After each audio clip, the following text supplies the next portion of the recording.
Hello, BookTube. Welcome back to my channel. Pretty soon after the last one, actually. I don't know when I've had so much fun watching BookTube as the last week with all the comments on the Booker list that's come out. It's just fantastic.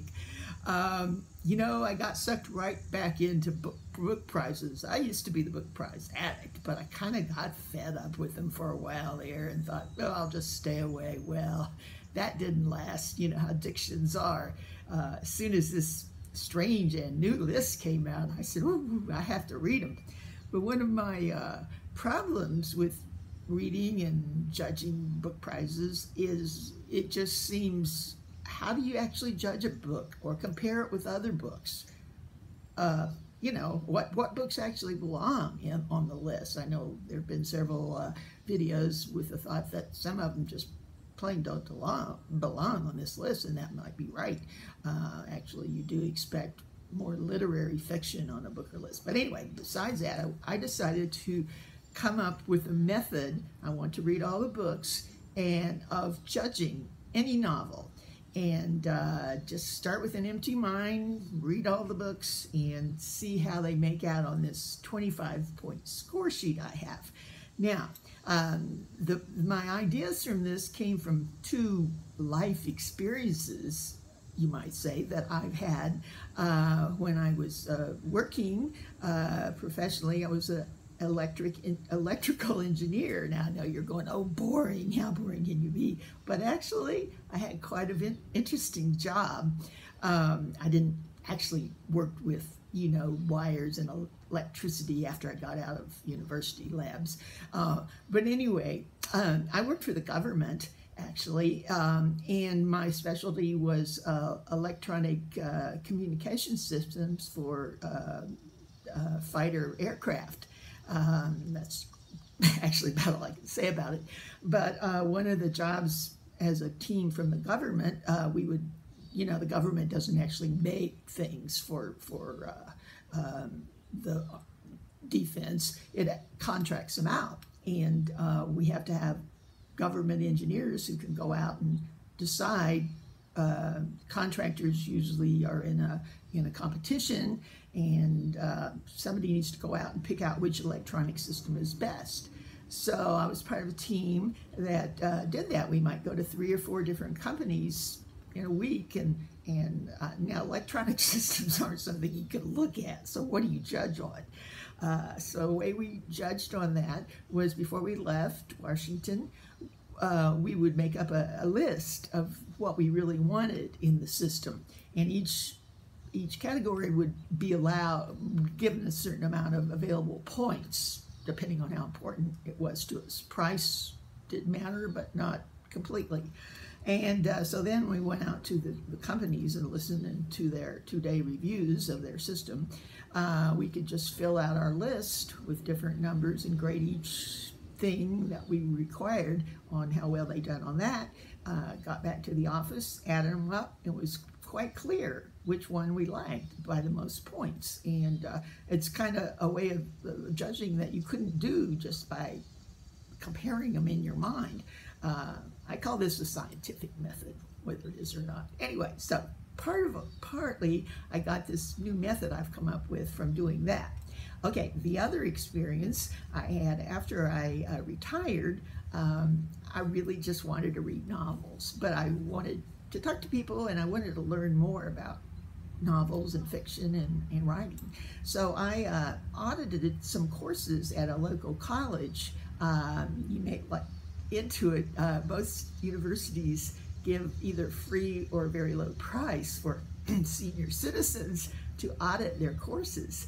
And it was a tremendous experience. First of all, the students that were majoring in English these days are quite serious about it. Many of them are pre-law students, so they're very into the rational judging approach, and they were very interesting to talk to. They had some great ideas, and I ended up taking all kind of different courses. I took courses on specific authors, Chaucer, Shakespeare. I took a course on James Joyce where we actually read Ulysses, a chapter a week for the whole semester, and that was a great course.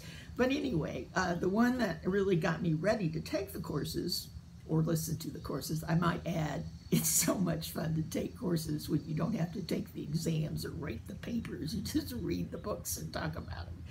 Okay, anyway, the course that got me ready for that, for the other courses, is a sophomore level course they have that all English majors must take, called Introduction to Literary Studies. And it really talked about how to look at a novel, look at writing, and look at the different elements that go together in a work, and think about it rationally and judge them and everything. So I know people had asked me, you know, what books I could suggest to learn that kind of thing, and I can't really send you to the course, but I do have a suggestion of a free online course that I will talk more about at the end of this video that is really fantastic and has virtually the same stuff in it that I learned in my literary studies course. Okay, so let's get on with my list. I've come up with a much simpler list than I used to work with, but I think it'll be great for judging books, novels. And we'll see, I think, I'll be able to see by this list whether in fact the ones we think don't belong in the list get lower scores or not, or whatever. So I think I'm interested in doing it myself, so hopefully you might be interested in doing it yourself. You're welcome to use this method and talk about it. I think it will open up some discussions. Anyway, okay, I put down my 25-point checklist down below. You can click on it and go along with me of the 5 different categories I'm going to judge each book on as I read them. Each category has 5 available points, so just like, anyway, obviously the perfect book, if I ever come to it, would add up to 25 points, just like 5 points we give on the other scale. So anyway, let's quickly go through the different categories I'm going to judge them on. I'll talk a little bit about each. Okay, number 1 is plot. Of course, it's basically just the story that's presented in there, but there's a lot of things about plot that are either pleasing or not pleasing, or good or bad, and one of those is complexity. Now, I prefer a complex plot, but it needs to be well done, not just confuse me. The use of time, I never had even looked at that before, but once I started thinking about it, novels and fiction use time in different ways. Sometimes they skip over a lot or do something artistic to describe what went on for the last 20 years before they skip over. Anyway, they're just, and also some of them skip around in time, which brings up the characteristic of linearity or non-linearity. And that means, is it a straight plot that just goes all the way through, one thing after the other? Or does it skip around in time? Actually, it seems like the more literary type fiction does skip around in time. That adds an interest, learning about the story from different time spans. So I do like that, but again, it has to be well done, not just confuse me. Okay, we have number 2 is characters, and there's a lot to judge on the characters, other than whether you like them or not. First of all, they have to seem real. I'm sure you've heard the term, they were cardboard characters, and it's pretty easy to think about. Does character seem like somebody I've met or somebody I would meet? Also in this category, they need to be morally ambiguous. Now, by that I mean, you don't want a character who's either all good or all bad. People just aren't like that. So there needs to be some ambiguity in the character. Anyway, you know what I mean. Okay, I can see it, but I can see it when I read it, but I can't describe it too much. Okay, the use of dialogue. Does the dialogue seem like real people talk, or is it wooden? And the use of point of view. There's a lot of different ways to use point of view besides the omniscient, first person, second person, third person. And this course I'm going to refer you to goes into all those ways. And I'll be talking about the different uses of that. Okay, what do we have next? Settings. Settings, one of my favorite. I love books that make me feel like I'm someplace else. And again, judge the setting. Sometimes the setting is not really important in the story, in which case you can't really judge it, but usually the setting is. In fact, sometimes the setting is almost another character in the story, and it's used heavily. And you can judge if the setting is part of the book, how well it's done, how well it's presented, and what I call atmosphere. There's kind of a atmosphere of places. This is actually especially usually done well in mystery novels. They usually present a setting with a strange atmosphere and spooky atmosphere, and I enjoy this. So we'll see if that's enough to hold up the mystery novel that I'm going to be reviewing here soon. Okay, writing quality. Now, writing quality is real important. I'm beginning to understand it more since I've been watching Sean the Book Maniac's page 112 tag. He is very good at explaining writing quality, showing what's good, what's bad. So all I can say is just watch his channel if you need some help with writing quality.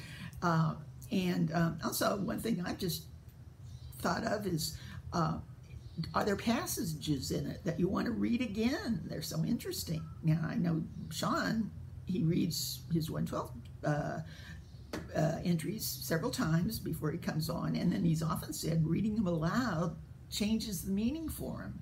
And so that would be, I think that would be, you would say, a good writing quality that has depth to it and different meanings, different levels. Okay, my last one is my reading enjoyment. That's the easiest to describe. It's just purely subjective. I think anybody can pretty much knows what that is. In fact, I love mysteries, and as we said, there's a mystery novel. But will my enjoyment be enough to, even if it happens to get 5 points, will it be enough to pull it up into the running with the other things? Actually, I'm reading it now, and I always love mysteries, but they appear different when you're judging them by all these different categories. Okay, and I think these categories, I've read the Booker long list for 30 years. I started as a baby, and I pretty much have an idea in my mind of what I think should be a Booker long list quality or Booker quality, and so I'm comparing that into my mind and other things. Okay, let's see. I'm getting out of time here. I'm getting longer and longer. Sorry, and I want to get to reading. I want to talk about the International Edinburgh Festival that many of you have been to. It's supposedly the longest running book festival in the world, and they have done, in preparing for it, it's in 4 weeks, I think the third week in August, the University of Edinburgh has started a free online course looking at 4 of their, the 4 contenders in their fiction section of the James Tate Black Prize, which they will be awarding.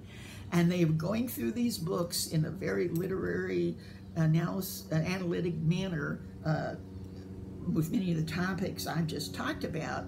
And you can sign up for free. It's on for the next 4 weeks, and I plan to do it and read the 4 books because they're ones that we've heard of before and talked about before, but I would really like to talk about in depth. Just quickly, the books that they will be talking about on that are, for the plot, they will be talking about White Tears. Sean, you always said you wanted to read that again. Okay. For the, I think it's dialogue. They're talking about first love. I don't know of anybody that really liked that, but it's certainly stuck in people's mind. And it will be interesting to reread it again and listen to them discuss the dialogue and the meaning behind the dialogue. Okay. Oh, I know what I forgot. My one that I have a real copy of. For characters, they are discussing Curtis, this is for you, Attrib, which is been discussed by many booktubers, and it's very literary, it's very postmodern. I'm really looking forward to reading their analysis of it. And what else? Okay, setting. For setting, they are using the American War, which I believe was on the Canadian author list, and describe look into different ways that setting can be used in a novel. So I encourage you to click on that link down below, and it will lead you to the free course. The course is called How to Read a Novel. You can go through the whole thing for free. If you want to upgrade, you pay some money to keep it, but it's on there for free for the next 4 weeks. So I encourage you you have to sign up, but it's no big deal. I encourage you to take a look at that and join me in judging these upcoming works by the, what do I call it? My 25-point scientific method. One last thing I did want to show you, where is it? Here is a picture of the Edinburgh Festival, and somebody needs to tell me, maybe some of you have been to this or going, who is this statue, the man on the horse? Is that a literary subject, or what is that? Okay, so report back to me if you've been there, played in the coin, or if you want to talk about books. Okay, bye.